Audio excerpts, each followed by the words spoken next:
Hola queridos amigos de Entre Puntos. Amigos, hoy vamos a conversar sobre el desempeño económico de la República Dominicana y las proyecciones para este año 2025. Bueno, hemos visto que los organismos internacionales como la CEPAL y el FMI prevén que la República Dominicana crecerá entre un 4.5 y un 5% en este año. La CEPAL prevé un escenario conservador debido al contexto internacional, mientras que el FMI pues espera una tasa más sólida de crecimiento. Y la tasa de crecimiento prevista, como sabemos, es una de las más altas de América Latina y el Caribe, esto según los datos publicados en los periódicos de la región. Nuestra economía entonces mantiene su liderazgo debido al ritmo de crecimiento, aunque se dice que podría disminuir levemente en el 2025 en comparación con las proyecciones que se estimaron para el cierre del 2024. Estas noticias se reciben en un contexto en el que se espera una desaceleración del crecimiento en América Latina y el Caribe y una situación geopolítica mundial bastante convulsa. Para analizar este tema hemos invitado al economista y decano de Economía de la Universidad Autónoma de Santo Domingo, Antonio Siriaco. Bienvenido, Antonio Siriaco, y feliz Bueno, año. feliz año, Mónica. Siempre es un placer estar contigo. Y ¿Cómo mucho más cerraste el año? a principio de este año, que yo pienso que esperamos que sea un año de muchas bendiciones, de salud ante todo. Eso es lo más Claro, importante, claro. salud de nosotros, los que estamos aquí en el piso, de ustedes, los que están en sus casas, y salud Así del es, país y así es. salud económica también. Sí, una salud económica que yo creo que, como tú has descrito, este es un año que se va a moderar el crecimiento, no solamente el crecimiento de la economía dominicana, sino también el crecimiento de la economía mundial. Tú has mencionado el tema geopolítico. Hay elementos que, ¿verdad?, que generan riesgos a nivel del contexto internacional y que están latentes. A eso hay que sumarle el hecho de que hay un presidente recién electo en los Estados Unidos que se juramenta el 20 de enero, Sí. que es el presidente Donald Trump, y que ya, aún antes de juramentarse, siendo candidato, había hecho propuestas que de una forma u otra había generado expectativas muy importantes en países incluso que son tradicionalmente aliados a Estados Unidos.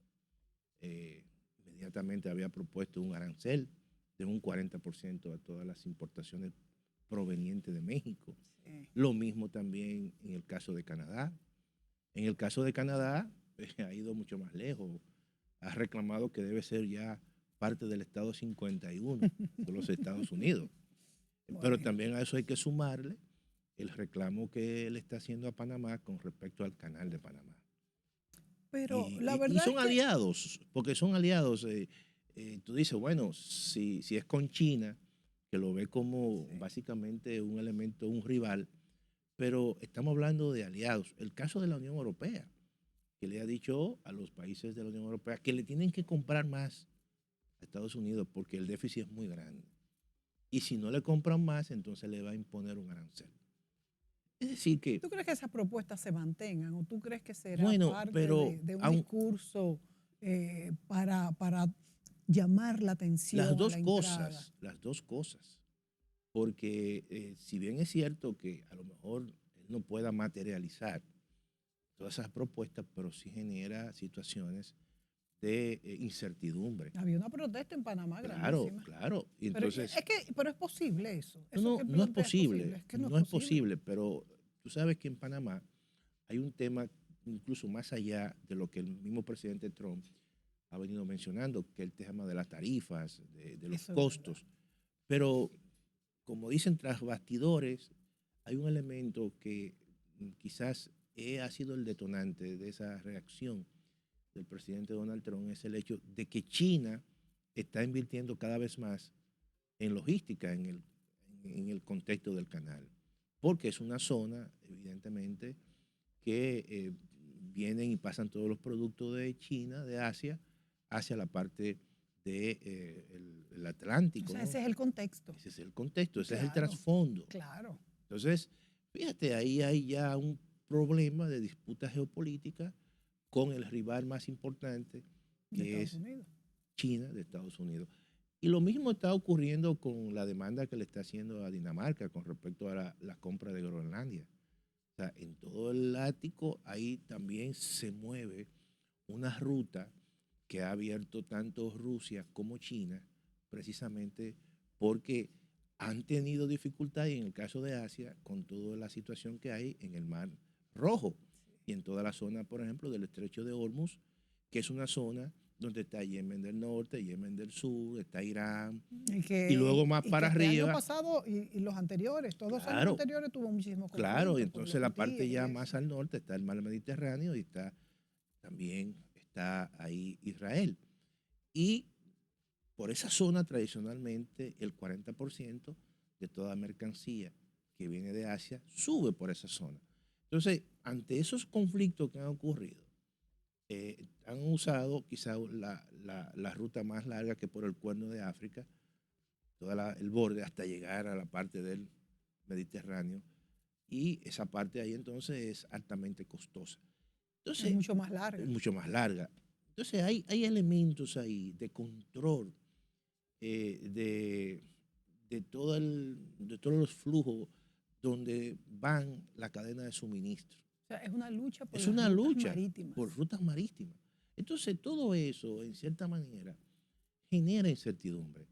Eso ha generado que, si tú observas los pronósticos, por ejemplo, del Banco Mundial, o los pronósticos del Fondo Monetario, o los mismos pronósticos de la CEPAL para la región, todos indican que América Latina va a crecer menos, que Asia va a crecer menos, que el mundo va a crecer menos. Entonces, la República Dominicana también se modera el crecimiento. Hemos sido una economía con un crecimiento por encima del 5%, 5.1, 5.2, pero ya este año 2025 hay todo un pronóstico que te pone una horquilla de crecimiento. Mira, vamos a crecer entre 4.5 y un 5, es decir, que puede ser 4.5, 4.6, No, que, 4.4. 4.4, que va a ser un crecimiento más, obviamente, mucho más, que no es Moderado. malo, que todavía parece un crecimiento quizás el más alto de América Latina en proyecciones, pero evidentemente no es el crecimiento potencial de la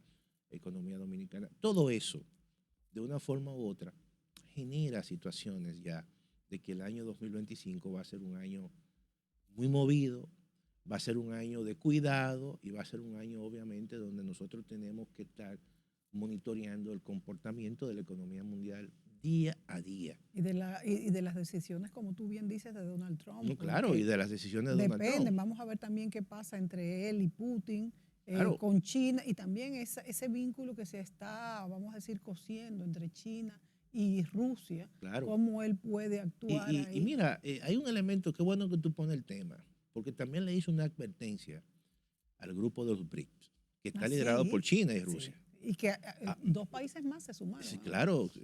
recientemente se sumó Indonesia, Sí. ya como un país de pleno derecho.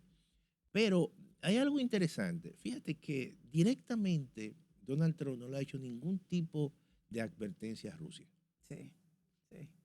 Entonces, eso ha generado en Europa un temor terrible, porque al final los europeos dicen, bueno, como nosotros somos tradicionalmente el aliado principal, vamos a decir, en la región de Estados Unidos, y nos está básicamente amenazando, sin embargo, A Rusia. a Rusia, que es el gran temor que hay en Europa, básicamente lo libera. Eso significa que esa visión de expansionismo que tiene Putin, evidentemente que con Donald Trump puede, Ujú. como dicen, darle cancha abierta. Porque lo que se vislumbra, por ejemplo, en los acuerdos que puedan llegar entre Rusia y Ucrania con Donald Trump, presidente de Estados Unidos, es que Sí. todos los territorios ya ocupados por Pasen a Rusia Rusia. pasen a Rusia. Sí, sí. Entonces Para Rusia, terminar la para lucha. terminar la lucha. Sí. Claro, entonces eso es un tema sumamente, vamos a decir, que genera muchas tensiones. O sea, Después se ha invertido tanto en esa guerra. claro, no, no, o sea, prácticamente y más Estados Unidos. O sea, Sí, Estados Unidos sí. ha hecho inversiones extraordinarias de apoyo a Ucrania. Ahora, la cercanía de Europa con Rusia no le ha salido nada bien. De hecho, el decrecimiento de Europa en este año pasado, que asombrosamente Grecia y España, dos países que tuvieron en default, fueron los que más Pero crecieron. déjame decirte lo siguiente, Mientras que Alemania porque perdió son los muchísimo. menos dependientes. Exacto. Porque que en Alemania términos se puso en del manos correcto, del de los combustible, de los hidrocarburos. hidrocarburos. Totalmente. Entonces, eso es una lección, Para básicamente para todos. toda una lección que de una forma u otra nosotros, en muchos casos, todos los países deben de aprender. ¿Cuál? Bueno, que tú no puedes depender o poner todos tus huevos en En una la misma canasta. canasta. Tú tienes que diversificar, Ni siquiera como familia no, podemos ni como hacerlo. familia, ni como inversor individual. O Y, sea, y el que diga, el que me esté viendo en la televisión y diga, pero ¿y por qué ella dice eso si yo no tengo ni un centavo? Bueno, pero todos tus hijos no lo pongan a trabajar en la claro, misma empresa. claro, porque si no, Entonces, cuando quiebra la empresa, claro, ya ahí claro. prácticamente se va todo a O sea pique. que se puede Se dividir. puede diversificar, tú puedes Sí. dividir. Esa es la mejor manera de tú establecer cierta resiliencia a los embates del Pero ven entorno. acá, Siriaco, toda esa intríngulis de todos esos gasoductos que se hicieron entre Rusia y Alemania, también hubo mucho tráfico de influencias. No, no, claro, porque obviamente, y además el poder económico de Alemania, todo eso influyó Sí, en ese sentido. sí. Y eso le dio básicamente un elemento de competitividad a la economía alemana. No, porque iba Fíjate, a ser mucho más barato, claro, obviamente. claro, Sí, tenía pero a lo el que, coste de a lo producir era mucho más barato. mucho más Entonces, barato. España, Pero que lo que me refería era que los inversionistas de parte de Alemania eran los que estaban en el gobierno. no, no, claro, Y entonces manejaron esas no, no, ahí, intríngulis. ahí hubo todo también, a nivel interno, todo un proceso de tráfico de influencia, sin lugar a dudas, ¿no? Ujú. Y negocios, eran negocios altamente rentables. Lo mismo también ocurrió con grupos económicos rusos que se beneficiaron de todo ese proceso. Y una pregunta, Siriaco, así ya posterior, y estas personas que invirtieron, que estaban en puestos claves en Alemania, ¿ellos también perdieron su dinero o perdió el dinero el Estado? Bueno, ahí hubo ambas cosas, porque habían incluso recursos y empresas alemanas Sí, vinculantes sí, con eso, o sea, sí. y eran fondos públicos. Y todo eso O quebró. sea, y todo eso quebró, todo eso se fue a pique. Fíjate, mira, el caso de Alemania es tan, eh, eh, es algo interesante, vamos a decir, pero que debe llamar también a la reflexión. Alemania, durante los últimos, vamos a decir, 30 años prácticamente, Alemania nunca había tenido un déficit en su balanza comercial. Sí, Era una economía netamente exportadora. sí.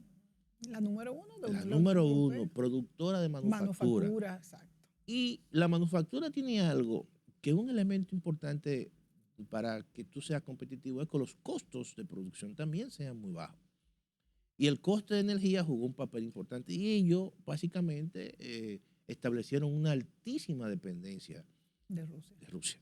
Y Básicamente que con no era descabellada, porque vamos a, no, vamos a no, y señalarlo. además eso también le permitió llevar un proceso de avance de una transición energética. Ujú. Y déjame decirte que todas prácticamente las plantas de carbón de Alemania se cerraron. Sí.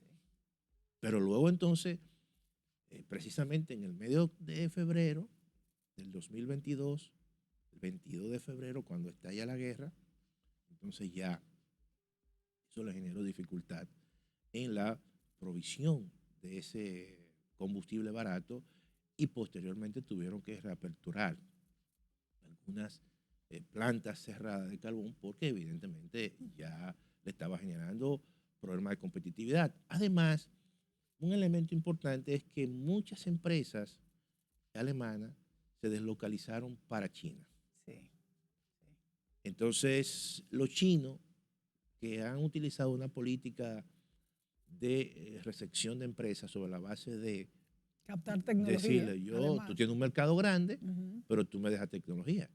Pero esa tecnología no solamente le sirvió a China para hacer una especie de, de copiar, sino también de incorporar un valor añadido a esa tecnología. Claro. Y de Y, modo y- de trabajo y, para su gente claro, para también. su gente. Y además, fíjate que cómo los chinos comenzaron a innovar el mercado automotriz. Y Y hoy ahora en día son los nosotros primeros, mismos estamos, son los primeros en la producción de coches eléctricos. y cada día serán mejores. Será mejor. Entonces, tú te pones a ver que uno de los problemas que tiene China, básicamente con Europa, es que le ha invadido el mercado de coches eléctricos, a tal punto que le impusieron el año pasado un arancel. Pero también uno de los problemas que tiene Donald Trump con China es que precisamente los coches chinos eléctricos han desplazado a Tesla como Sí, empresa, sí. obviamente, altamente productora. Todo eso ha hecho que los chinos ya sean los Ha principales sido la gran socios ganadora, ha sido comerciales de China. todos los bloques. De la suma geopolítica, de la suma y resta, Claro, la gran ganadora ha sido China. claro, claro. Se ha quedado con la tecnología, se han salido millones de personas de la pobreza, son la fábrica Son del los mundo. principales, vamos a decir, otorgadores de créditos Sí. a la gran mayoría De hecho, ya ni siquiera han seguido comprando deuda estadounidense, norteamericana. norteamericana. O Claro, sea que ni claro, siquiera, claro. que era una ventaja hasta cierto punto porque era un lazo que los unía. Mira, y ahí se están dando situaciones. Este año, o el año pasado, no, este año creo que se vencía el famoso acuerdo de los petrodólares que se firmó en el año 1974 entre Estados Unidos y Arabia Saudita. En el año 1973, que fue cuando hubo un incremento de, vamos a decir, importante en los precios del petróleo que generó una crisis, los norteamericanos firman ese acuerdo. Por eso se le llamó petrodólares. Fue en el 73. Claro, no 74, un Ujú, año ujú, después. ujú. Entonces, donde los americanos se comprometían a comprarle Ujú. todo el oro, perdón, todo el Todo el petróleo petróleo, el oro negro. a Arabia Saudita, con la condición de que los precios de ese petróleo se coticen Fijar en en dólares. dólares. Entonces el dólar era la moneda de referencia. Y por eso, y además, otro elemento importante era que los árabes se iban a comprometer a comprar las deudas norteamericanas, es decir, los bonos que emitía el Tesoro de Estados Unidos, una parte importante lo Lo compraban compraban los los árabes. árabes. Entonces era una manera Pero también, Arabia Saudita, Arabia Saudita, sí, específicamente, claro, sí. y era una forma de financiar gran parte Claro. de De la Estados deuda. Unidos, de la deuda. Sí. Entonces eso se dio Mm. durante todo este tiempo. Y eso Eso, vence ahora. eso no se renovó. O sea que en cualquier momento, Entonces, fíjate que ya le quita capacidad a los Estados Unidos de estar haciendo emisiones porque se dan ese lujo. ¿Por qué? Porque la gente le compra la deuda. claro, claro. Pero otro punto importante, y es que hoy en día las reservas de los bancos centrales en dólares ha disminuido. Tradicionalmente, en los últimos años, en las últimas décadas, oscilaba entre un 60 y 65%. Ahora, esa proporción ha caído a un 57%, Que es bastante.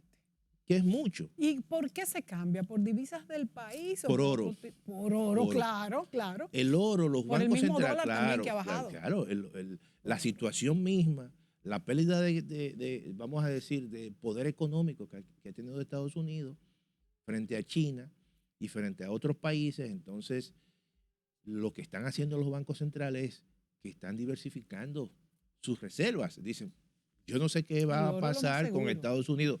Claro, eso no va a ser de un año a otro. Ujú. Todavía los Estados Unidos constituyen la primera potencia del mundo, pero hay que cuidarse.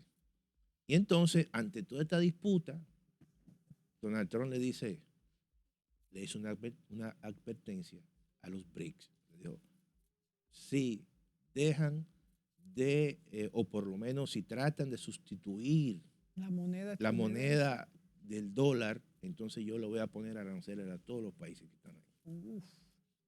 En una entrevista que le hicieron a Donald Trump, dijo que su palabra preferida era arancel. Y lo es. Lo es. Y lo es. Porque dice, bueno, El que tiene el dinero manda. manda. Y además, déjame decirte lo siguiente, ese es Donald Trump. En el año 1987, y eso fue publicado recientemente por algunos periódicos norteamericanos, en el 1987, que Donald Trump no estaba en la política, Donald Trump escribió un manifiesto que salió en 3 importantes periódicos internacionales diciendo que todos los países aliados de Estados Unidos se beneficiaban de Estados Unidos a cambio de nada. Y Donald Trump, esa es su visión. O Dice, sea, desde el 87. desde el 87 está pensando así. Sí. Entonces, él piensa lo mismo. Dice, pero ven acá con los europeos. Nosotros estamos financiando la OTAN. Ahora es cierto. Sí, claro, nosotros financiamos la OTAN, tenemos las bases. ¿Qué inversión hacen ustedes? Ustedes se han aprovechado porque ustedes han utilizado gran parte de sus recursos en el bienestar social. Por eso Europa se ve como el continente del bienestar social, de que las pensiones, de que la protección, la salud, es verdad. ¿Por qué? Porque cuando tú analizas cuál es el gasto en defensa de la Unión Europea es relativamente muy bajo. Muy bajo. Y entonces ahora que han visto la situación, la mayoría de los países, de los líderes europeos, están diciendo, señores, esto viene en serio. Tenemos ahora que incrementar nuestro presupuesto en defensa. Esa es la situación. Entonces, ese es el entorno que hay. Nosotros tenemos que tener cuidado, Mónica. Nosotros somos países que somos un país pequeño. Hemos sido un país que relativamente no nos ha ido mal. No nos ha ido mal, no. Porque, compárate con los de la región. No, claro.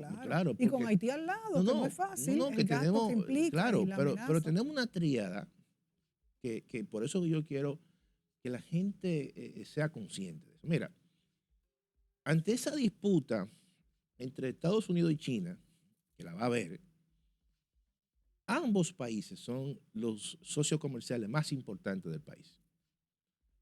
Y me explico.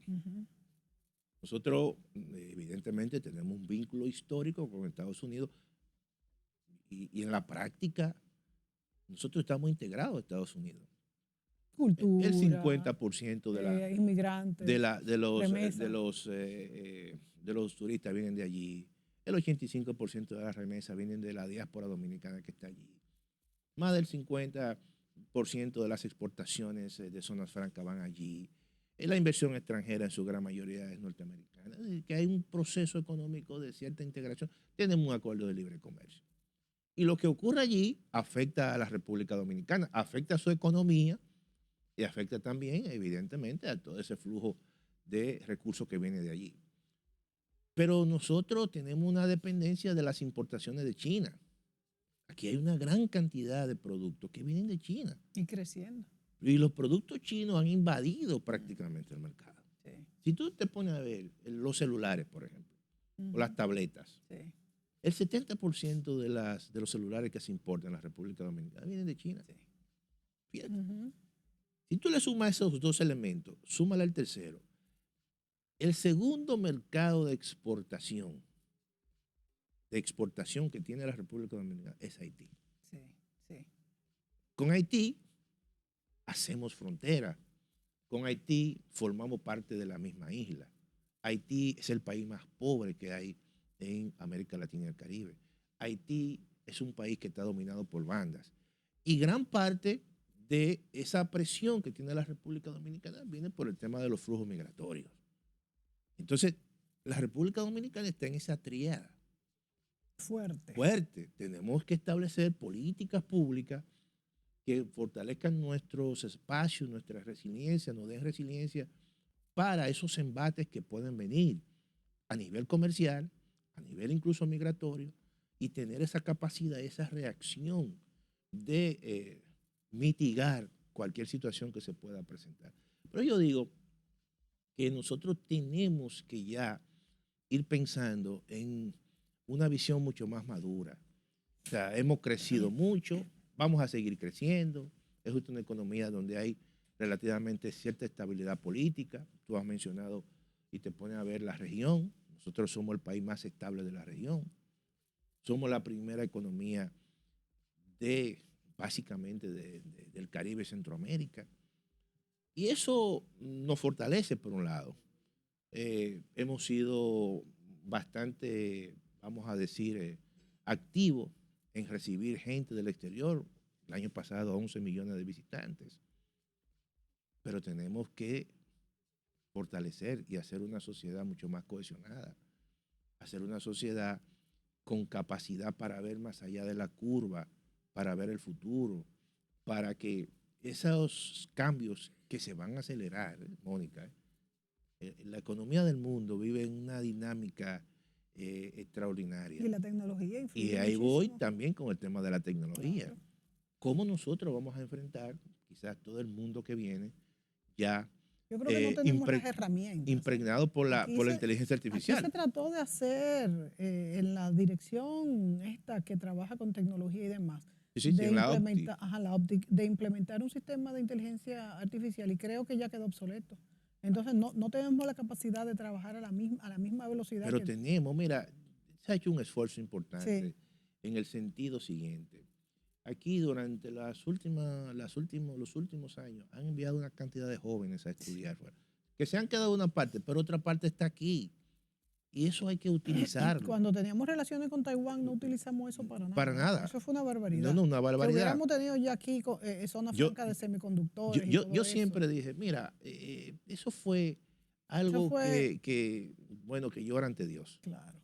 Porque no tuvimos la capacidad. La visión. Y la visión de seleccionar, no sé. Un grupo de muchachos. Jóvenes de las diferentes universidades de ingeniería y que...